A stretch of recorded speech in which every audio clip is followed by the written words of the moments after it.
বান্দারে তোমার জবান বন্ধ হয়ে যাবে, তোমার চোখ আমি আল্লাহর দরবারে সাক্ষ্য দিবে, তোমার হাত পা গুলি সাক্ষ্য দিতে থাকবে, তোমার অঙ্গ প্রত্যঙ্গগুলি আমি আল্লাহর দরবারে তোমার বিরুদ্ধে সেদিন বলতে থাকবে। তার মানে বোঝা গেল ফরিদি সাহেবের হাতও ফরিদির আপন না, চোখও আপন না, কানও আপন না, এ হাত অঙ্গ প্রত্যঙ্গ কিছুই আমার আপন না, সবাই আমার পর। আল্লাহর বান্দা সেই দিন আল্লাহর আদালতে মামলায় হেরে যাবে। মামলায় হেরে যাওয়ার পরে আল্লাহর বান্দা বলবে, ইয়া রব, আপনি যদি অনুমতি দেন আমি আমার সন্তানদেরকে একটু ডাকতে চাই। আমি সন্তানের জন্য জীবনে বহু মানুষের জমিন ক্রয় করেছি, আমি এই সন্তানের জন্য সুদ খেয়েছি, এই সন্তানের জন্য আমি ঘুষের লেনদেন করেছি, এই সন্তানের জন্য অবৈধ পন্থায় আমি সম্পদ উপার্জন করেছি। আল্লাহ, বিরাট বড় বাড়ি গাড়ি বানাই দিয়ে আসছি। আল্লাহ, আজকে আমি গুনার জিম্মায় গুনার মামলায় আসামি হয়ে জাহান্নামে যাচ্ছি। ইয়া রব, আপনি যদি চান আমি আমার সন্তানকে ডেকে জিজ্ঞাসা করতে পারি, আশা করি আমার সন্তান গুনাহের জিম্মাদারি নিয়ে নেবে।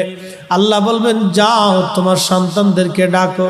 ডাকা হবে, আব্দুল করিম, লাব্বাইক ইয়া রাব্বাল আলামিন, আসেন তাড়াতাড়ি। আব্দুল করিম দৌড়ায় আসবে। আল্লাহ পাক তার বান্দা আব্দুল করিমের বাবা আব্দুর রহিম সাহেব বলবে, ও বাবারে, আমি একজন পিতা আজকে মামলার আসামি হয়ে জাহান্নামে চলে যাচ্ছি। আমার বাম হাতে আমলনামা এসে গেছে। সন্তান, আমি বাবা তোমার জন্য বড় বাড়ি গাড়ি বানাইছি, হালাল হারাম বাসি নাই, বিরাট বড় গুনার মামলা নিয়ে আজকে আসামি। বাবারে, তুমি সন্তান হিসেবে আমি অনেক কষ্ট করেছিলাম, তোমার সুখের জন্য সারাটা জীবন আমি আমার জীবন ব্যয় করেছি। সন্তান, আজকে আমার কিছু গুনাহ নিয়ে তুমি আমার গুনাহ হালকা করে দাও।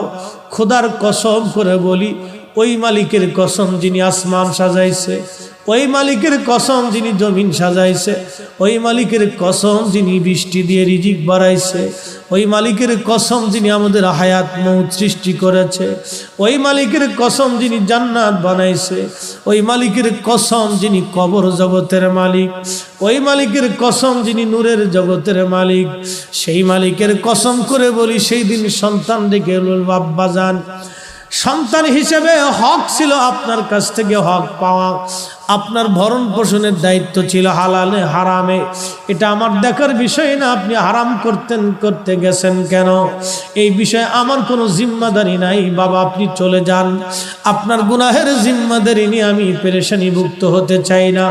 আমি নিজের গুনার চিন্তায় আজকে বড় পেরেশানি হয়ে আছি।